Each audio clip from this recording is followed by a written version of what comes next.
여러분 안녕하십니까? 오늘은 쉽사리 나아지지 않는 고령층의 고단한 생활부터 짚어보겠습니다. 집안 살림이 쉽지 않으면 나이 든 몸을 이끌고도 일을 하러 나가야 하죠. 실제로 노인 중에 일하는 사람의 비중이 역대 최고치를 기록했고 이들 대부분은 앞으로도 계속 일하겠다는 뜻을 갖고 있었습니다. 류선우 기자. 네, 류선우입니다. 네, 일단 일하는 어르신들이 얼마나 많아졌습니까? 네, 오늘 통계청 경제활동 인구조사 결과에 따르면 55세에서 79세 사이인 고령층 인구는 1,644만 7천 명으로 지난해 같은 기간보다 46만 명 넘게 늘었습니다. 이는 15세 이상 인구의 약 36% 수준인데요. 이 중 취업자는 지난 5월 기준 978만 명으로 지난해 같은 기간보다 34만 4천 명 늘었습니다. 취업자와 실업자를 합친 경제활동 인구는 1,000만 명으로 32만 명 넘게 늘었고 고령층 경제활동 참가율은 0.3%포인트 오른 60.9%로 역대 최고치를 기록했습니다. 고용률도 59.5%로 0.5%포인트 올라 마찬가지로 역대 최고였습니다. 취업 경험자의 가장 오래 근무한 일자리에서의 평균 근속 기간은 17년 6.6개월로 0.5개월 늘었습니다. 네, 이런 추세 속에서 앞으로도 계속 일하겠다는 분들이 많은 거죠. 그렇습니다. 고령층 중 앞으로 계속 일하고 싶다는 사람은 1,142만 1,000명으로 1년 새 32만 8천 명 늘었습니다. 비율로는 69.4%로 1년 전과 같은 수준인데요. 근로희망 사유로는 여전히 생활비에 보탠다는 경제적인 이유가 절반을 넘게 차지했고요. 일하는 즐거움 때문이란 응답도 36% 넘게 나타났습니다. 생활비에 보탠다는 응답 비율은 소폭 줄었고 일하는 즐거움을 꼽은 비율은 소폭 늘었습니다. 취업한 상태일수록 앞으로 계속 일하고 싶다는 비율이 높았는데요. 현재 취업자의 93.3%는 계속 일하기를 원했고요. 취업 경험이 있는 미취업자는 36.1%, 생애 취업 경험이 없는 사람은 7%가 앞으로 일하고 싶다고 답했습니다. 언제까지 일하고 싶은지 답변을 받아 계산해보니 평균 73.4세로 1년 전보다 0.1세 늘었습니다. SBS 비즈 류선우입니다. 고령층의 경제적인 부담 중에 가장 갑작스러우면서 큰 것을 꼽으라면 병원비를 뺄 수가 없죠. 늘어나는 고령층과 올라가는 진료비가 맞물리면서 지난해 65세 이상에게 쓰인 진료비가 처음으로 50조 원을 넘겼습니다. 이제는 고령층의 고단함을 넘어서 건강보험 재정의 직접적인 부담으로 작용하고 있다는 지적인데 자세히 알아보겠습니다. 서주현 기자, 정확한 진료비 상황이 어떻습니까? 네, 국회 보건복지위원회 소속 김미애 국민의힘 의원실에 따르면 지난해 65세 이상 고령층의 건강보험 진료비, 즉 환자 본인 부담금과 급여비를 합한 총액이 52조 1,200억 원이 넘었습니다. 고령층 한 명꼴로 보면 536만 원이 넘는데요. 불과 4년 사이에 39% 불어난 수치입니다. 올해 역시 상반기까지만 고령층 진료비가 28조 원에 육박해 벌써 지난해 절반 수준을 넘어선 겁니다. 자연스럽게 전체 진료비에서 65세 이상 비중도 올해 6월 기준 46%까지 커졌습니다. 네, 아무래도 건강보험 재정에 압박이 될 수밖에 없는 상황이죠. 네, 그렇습니다. 김미애 의원은 급속한 고령화가 이미 건강보험 재정에 직접적인 압박으로 작용하고 있다며 지금과 같은 추세라면 건강보험의 지속 가능성은 위태로워질 수밖에 없다고 지적했습니다. 보건복지부에 따르면 건강보험 단기 수지는 올해까지는 4,633억 원으로 흑자를 유지하다가 내년부터 적자로 전환될 전망입니다. 누적 수지는 2027년까지 쭉 30조 원대를 유지하다가 2028년에는 28조 4,209억 원으로 감소할 것으로 추계됐습니다. SBS 비즈 서주현입니다. 노인 문제 못지않게 우리 경제의 약한 고리로 자리 잡고 있는 소상공인에 정부가 지원을 확대합니다. 최근에 신청을 받은 부담 경감 크레딧을 정작 쓰기가 어렵다는 불편이 제기되면서 사용처가 확대됩니다. 이정민 기자. 네, 이정민입니다. 네, 사용처가 얼마나 확대되는 겁니까? 네, 중소벤처기업부는 소상공인 부담 경감 크레딧 사용처를 통신비나 주유비로 확대한다고 밝혔습니다. 기존의 국민연금과 건강보험, 고용보험, 산재보험 등 4대 보험 납부에 더해 사용처가 9개로 늘어나는 겁니다. 소상공인이 부담경감 크레딧을 신청하면 등록한 카드에 50만 원 한도의 디지털 포인트가 지급되는데요. 어디서 썼는지 증빙할 필요 없이 사용처에서 결제하기만 하면 포인트가 자동 차감됩니다. 지난 4일 기준 215만여 곳에 1조 790억 원 규모의 크레딧이 지급됐습니다. 네, 그런데 이 크레딧으로 전기료 같은 각종 공과금을 낼 수도 있는데 정작 못 내는 경우가 많다면서요? 네, 전기요금의 경우 소상공인 개별적으로 한국전력공사에 납부하는 건 크레딧에서 자동 차감됩니다. 하지만 상가 건물 내 입주한 소상공인의 경우에는 전기요금을 크레딧으로 납부할 수 없는 상황입니다. 상가 입주의 경우 관리비에 전기요금이 포함되는 만큼 이를 따로 뽑아내 증빙하는 절차가 까다롭다는 게 중기부 설명입니다. 때문에 소상공인들의 반발이 크지만 중기부는 사용처를 확대한 만큼 연말까지 크레딧 50만 원을 쓰는 데는 지장이 없을 것이라고 밝혔습니다. 다만 그래도 크레딧 소진에 어려움을 겪는 경우가 발생할 경우 최후의 수단으로 검토할 수는 있다고 설명했습니다. SBS 비즈 이정민입니다. 다음 소식입니다. 미국의 관세 그리고 중동 정세 불안으로 최근에 원자재 값이 요동쳤습니다. 그러면서 그런 원자재를 기초자산으로 둔 금융상품도 함께 등락폭이 커졌는데요. 단기 수익을 노리고 들어갔다가 자칫 패가 망신할 수도 있어서 금융당국이 경고등을 켰습니다. 이민후 기자. 네, 이민호입니다. 네, 요즘에 특히 구리가 등락이 심하죠. 그렇습니다. 코스콤에 따르면 최근 한 주간 상장지수 상품 중 가장 하락률이 컸던 종목은 하락률이 44.73%에 달하는 메리츠 레버리지 구리 선물 ETN입니다. 앞서 도널드 트럼프 미 행정부가 구리에 대한 관세를 부과한다는 소식 때마다 구리 가격은 냉온탕을 왔다 갔다 했습니다. 결국 트럼프 정부가 정제구리에는 관세를 부과하지 않기로 결정하면서 구리는 급락세를 탔습니다. 천연가스와 원유 레버리지 ETN 상품들도 최근 일주새 10%대 하락했는데요. 미국 국제금리와 달러 가치 하락에도 국제 유가와 천연가스가 급락한 탓입니다. 주요 산유국 모임인 오펙 플러스가 다음 달부터 하루 원유 생산량을 54만 7천 배를 증산하기로 결정하면서 국제 유가와 대체 에너지 천연가스 가격이 떨어진 겁니다. 하락률 상위 종목을 살펴본 결과 26번째까지는 모두 구리, 천연가스, 원유 등 원자재 관련 상품이었습니다. 네, 이에 대해서 금융당국의 반응은 어떻습니까? 네, 금융감독원은 최근 원자재 가격은 예측이 어려운 전쟁, 관세 등에 민감하게 반응하며 변동성이 확대되고 있다며 유의사항을 안내했습니다. 특히 원자재 시장에서는 수배 상승과 하락을 추종하는 레버리지와 인버스 상품이 다수인 만큼 복리 효과로 등락을 거듭하면 누적 수익률이 기초자산 수익률보다 낮아진다고 경고했습니다. 실제로 원유의 레버리지 인버스 상품의 규모는 전체 원유 상품의 73%를, 천연가스의 경우 해당 상품의 규모는 91%에 달한 것으로 나타났습니다. 금감원은 무역 갈등과 지정학 리스크 심화로 원자재 상품의 투자 위험이 추가로 확대되는 경우 신속하게 소비자 경고를 발령하겠다고 밝혔습니다. SBS 비즈 이민호입니다. 올해 초에 공매도가 재개된 이후 증권사는 개인 투자자들의 주식을 빌리는 서비스를 시작했습니다. 심지어는 증권사 간의 경쟁이 붙어서 100만 원을 사은품으로 내거는 경우까지 나왔는데 문제는 정작 서비스의 핵심인 주식 대여 후에 주는 수수료를 제대로 알리지 않고 있다는 지적이 나옵니다. 박규준 기자, 우선 관련 서비스에 나선 증권사들은 어디입니까? 네, 대신증권은 주식을 빌려주면 최대 현금 100만 원을 지급하는 주식 대여 서비스 이벤트를 시작했다가 예산이 바닥나서 조기에 종료했습니다. 대신증권은 최근 고객들에게 예산 소진으로 주식 대여 서비스 신규 가입 이벤트를 5일부로 조기 종료한다고 안내했는데요. 이 증권사는 주식 대여 서비스에 새로 가입하는 만 19세 이상 개인을 상대로 최대 100만 원을 주는 행사를 이번 달 29일까지 하기로 했었는데 이달 초에 끝낸 겁니다. 그 정도로 주식 대여에 가입하는 개인 투자자들이 몰린 걸로 보입니다. 앞서 NH투자증권도 올 3월 주식 대여 서비스에 가입한 고객들에게 최대 30만 원어치 대형마트 상품권 등을 지급하는 이벤트를 한 적이 있습니다. 네, 그런데 그렇게 이벤트로 고객들을 끌어모으면서 정작 주식 대여 서비스로 투자자에게 주는 수수료는 제대로 알리지 않는다면서요? 그렇습니다. 개인이 주식 대여로 증권사로부터 받는 수수료율에 대한 공시는 유명무실하다는 지적이 나오는데요.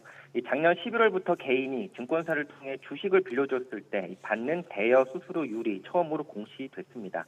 주식 대여 수수료는 개인이 증권사를 통해서 기관 또 외국인에게 주식을 빌려주면 증권사는 기관 등에서 받은 수수료 중에서 일부는 본인들이 가져가고 나머지는 개인 투자자들에게 지급하는 구조입니다. 금투협회 공시에 따르면 18곳 증권사 최저 보장 수수료는 0.01에서 0.1%고 증권사가 수취한 수수료 중에서 개인에게 주는 비중이 50에서 60%입니다. 이렇게 전체 종목의 최저 보장 수수료 등만 공시가 되고 투자자들이 궁금해하는 본인이 갖고 있는 종목의 대여 수수료율은 공시로는 알 수가 없는 상황입니다. SBS 비즈 박규준입니다. 은행 점포가 문을 닫는다. 디지털 전환 속에서 종종 나오는 소식이죠. 그런데 이게 은행뿐이었을까요? 취재를 해보니 보험사들의 점포 수 역시 비슷했던 것으로 나타났습니다. 문 닫는 점포로 인한 문제점 역시 은행과 비슷할 것으로 보이는데 취재기자 연결해 보겠습니다. 신성우 기자. 네, 신성우입니다. 네, 먼저 점포 수의 변화가 어떻습니까? 네, 올해 1분기 말 기준으로 손해보험사와 생명보험사들의 점포 수는 각각 약 2,700여 곳, 1,800여 곳에 달하는데요. 1년 전과 비교하면 모두 합쳐서 160여 곳이 줄었습니다. 보험사들의 점포 수는 2022년 처음으로 5,000곳 밑으로 떨어졌는데요. 지금의 속도라면 대략 4년 정도 뒤에는 점포 수가 4,000곳을 밑돌 것으로 보입니다. 필요성이 떨어진 게 가장 큰 이유인데요. 보험사 다이렉트 앱 등을 통해 편하게 온라인, 모바일로 보험 가입과 보험금 청구를 할 수 있는 환경이 갖춰지면서 직접 점포를 방문해야 할 필요성이 사라졌고요. 또 온라인을 통한 상담이 점차 고도화되고 있다는 점도 있습니다. 이 밖에 법인 보험 대리점, GA로의 영업 기능 이전도 점포 감소에 영향을 끼친 것으로 풀이됩니다. 네, 다만 모바일을 통해서 업무를 처리하기가 힘든 고령층은 우려가 크겠습니다. 네, 그렇습니다. 고령층의 금융 소외가 우려되는 부분도 있는데요. 대면 상담이 필요한 금융 취약계층의 불편이 커질 것이라는 관측도 나옵니다. 이에 보험사들은 비대면 서비스를 강화하면서 공백 메우기에 나서고 있는데요. 대표적으로 신한라이프는 시니어 전용 콜센터를 오픈해 복잡한 ARS 없이 맞춤형 상담을 제공하고요. 또 농협손해보험의 경우에는 고객 상담을 위한 AI 센터 구축에 착수해 AI 기반의 챗봇, 음성봇 도입 등을 추진 중입니다. SBS 비즈 신성우입니다. 휴가 중인 이재명 대통령이 잇따라 인명사고가 발생한 포스코 ENC에 대해 최고 수준의 조치를 주문했습니다. 또 차명 주식 거래 의혹이 불거진 이춘석 의원에 대해선 엄정 수사와 함께 직위 해촉을 지시했습니다. 우형준 기자의 보도입니다. 이재명 대통령이 오늘 오전 포스코 ENC의 반복된 인명사고와 관련해 긴급 지시를 내렸습니다. 연속적인 인명사고를 발생시킨 포스코 ENC에 대하여 매뉴얼 준수 여부 등을 철저히 확인하고 예방 가능한 사고는 아니었는지 면밀히 조사하라고 지시하셨습니다. 앞서 이 대통령은 지난달 29일 국무회의에서 포스코 ENC의 회사명을 직접 거론하며 강하게 질타했고 아주 심하게 얘기하면 법률적 용어로 미필적 고의에 의한 살인 아닙니까? 포스코 ENC 측은 기자회견을 열고 대국민 사과를 했습니다. 그런데 그제 포스코 ENC가 시공을 맡은 광명 서울고속도로 공사 현장에서 작업자가 중상을 입고 의식불명에 빠지는 사고가 또 났고 정의민 포스코 ENC 사장은 결국 사의를 밝혔습니다. 엿새 만에 또다시 인명사고가 발생하자 이 대통령은 법률상 가능한 제재 방안까지 모두 찾아서 보고하라며 강도 높은 후속 조치를 예고했습니다. 건설 면허 취소, 공공 입찰 금지 등 법률상 가능한 방안을 모두 찾아서 보고할 것을 지시하셨습니다. 이러한 산업재해가 반복되지 않도록 징벌 배상제 등 가능한 추가 제재 방안을 검토하여 보고할 것을 지시하셨습니다. 이 대통령은 국회 본회의 중 차명으로 주식 거래하는 장면이 포착돼 논란이 일자 민주당을 탈당한 이춘석 의원에 대해선 엄정 수사를 지시했습니다. 또 이 의원을 국정기획위원회 경제 2분과장에서 즉시 해촉하라고 지시했고 국정기획위원회는 송경희 기획위원으로 교체했습니다. SBS 비즈 우형준입니다. 신동원 농심 회장이 공정거래위원회로부터 검찰 고발 조치를 받았습니다. 몇 년 전에 공정위가 규제하는 대기업 집단으로 지정되는 것을 피하기 위해 일부 회사를 일부러 누락시켰다는 혐의인데 자세히 알아보겠습니다. 신채연 기자. 네, 신채원입니다. 네, 구체적으로 어떤 부분이 문제가 됐습니까? 네, 공정위에 따르면 신동원 농심회장은 공정위에 대기업 집단 지정을 위한 자료를 제출하면서 친족회사 10곳, 임원회사 29곳 등 모두 39곳에 대한 내용을 누락시켰습니다. 정상적으로 이들 회사를 자료에 포함시켰다면 농심은 2021년부터 대기업 집단으로 지정됐을 텐데요. 누락함에 따라 대기업 집단 지정이 미뤄지면서 관련 규제도 적용받지 않은 겁니다. 2021년 당시 농심이 제출한 자산 총액은 4조 9,339억 원으로 대기업 집단 기준 5조 원이 안 됐지만 누락된 회사들의 자산 총액 938억 원까지 더하면 기준을 충족하게 됩니다. 심지어 농심은 해당 내용을 2023년까지 제출 자료에서 누락시켰는데요. 누락된 업체들을 제외해도 2022년에 기준 5조 원을 충족하면서 대기업 집단에 지정됐습니다. 네, 결국은 몇 년 미뤘을 뿐 현재 지정은 됐다는 건데 대기업 집단은 어떤 규제를 받습니까? 네, 농심의 경우 계열사들의 각종 현황 공시는 물론 최소 64개 계열사들에 대해 총수일가 사입 혁치 금지 등 의무가 생깁니다. 게다가 농심이 누락시켰던 회사들 중 일부는 중소기업으로 인정받아 법인세 감면 등 세금 혜택까지 받은 것으로 나타났습니다. 공정위는 법 위반의 중대성이 크다고 보고 신 회장을 검찰에 고발하기로 결정했습니다. 앞서 공정위는 박창구 금호석유 화학회장과 박문덕 하이트젤로 회장도 대기업 집단 지정을 위한 자료를 제출하면서 친족 회사를 누락했다고 보고 고발한 바 있습니다. SBS 비즈 신채원입니다. 정부가 추석 연휴에 맞춰 중국인 단체 관광객의 무비자 입국을 허용하기로 했습니다. 종료 시점은 내년 6월로 설정됐지만 정책 효과에 따라서 연장될 가능성도 큰 것으로 파악됐습니다. 정동진 기자. 네, 정동진입니다. 네, 관광업계나 특히 장사하시는 분들 많이 기다리시던 소식인데 드디어 구체적인 계획이 나왔습니다. 그렇습니다. 정부는 3인 이상의 중국인 단체 관광객을 대상으로 한 무비자 입국 시행을 다음 달 29일부터 내년 6월 30일까지 한시적으로 시행하기로 했습니다. 중국의 최대 연휴인 국경절을 겨냥한 조치입니다. 정부는 김민석 국무총리 주재로 열린 관광 활성화 미니정책 TF 회의에서 이 조치를 확정했습니다. 법무부 등 관계부처에선 이미 시행 계획을 준비해왔으며 국정기획위원회의 무비자 입국 정책 제안으로 추진에 속도가 붙은 것으로 보입니다. 정부는 중국의 방한 관광 수요가 빠르게 회복되는 상황에서 무비자 입국이 시행되면 관광산업 활성화를 넘어 내수 회복의 기폭제가 될 것으로 기대하고 있습니다. 앞서 중국은 지난해 11월부터 한국 국민에게 무비자 입국을 허용한 바 있습니다. 네, 다만 이렇게 됐을 때 불법 체류와 같은 우려 사항을 뺄 수는 없잖아요. 그래서 내년 6월까지 한시적으로 시행하겠다는 계획을 세운 겁니다. 아울러 개별 관광객에도 무비자 입국을 허용하고 있는 중국과 달리 단체 관람객에 한해 우선 시행하는 것도 그 이유 중 하나입니다. 정부 고위 관계자는 관리 가능한 수준이면서 중국의 한국인 무비자 입국 시행이 연장된다면 여러 상황을 고려해 한시적 허용의 추가 연장을 판단할 수 있을 것이라고 설명했습니다. SBS 비즈 정동진입니다. 코스피가 장 후반 상승 반전을 시도하면서 오후 3시 기준 3,200선 안팎에서 공방을 벌이고 있습니다. 코스닥은 반등에 성공해 0.5% 상승하며 802선을 오르내리는 중입니다. 달러원 환율은 3원 오른 1,391원 안팎에서 거래되고 있습니다. 구윤철 부총리 겸 기획재정부 장관이 관세 협상을 통해 추가 개방한 농산물이 없다고 재차 강조했습니다. 구윤철 부총리는 국회 기획재정위원회 전체 회의에 출석해 미국 농산물의 검역 절차를 간소화하는 문제에 대해 인공지능 등을 통해 관련 정보를 더 빨리 받을 수 있도록 절차를 합리화하겠다는 취지로 말한 것이라며 이같이 밝혔습니다. 앞서 관세 협상 이후 도널드 트럼프 미국 대통령이 한국에서 농산물을 개방했다고 밝히면서 혼선이 빚어진 바 있습니다.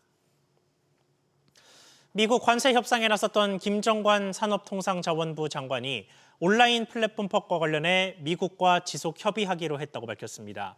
김정관 장관은 국회 산업통상자원 중소벤처기업위원회에 출석해 협상 결과를 보고하면서 미국 기업들이 차별이나 불이익을 받지 않도록 지속 협의해 나가기로 했다고 밝혔습니다. 온라인 플랫폼법은 거대 온라인 사업자의 시장 지배력 남용을 막기 위해 수수료 제한과 불공정 행위 금지 등을 담은 법안입니다.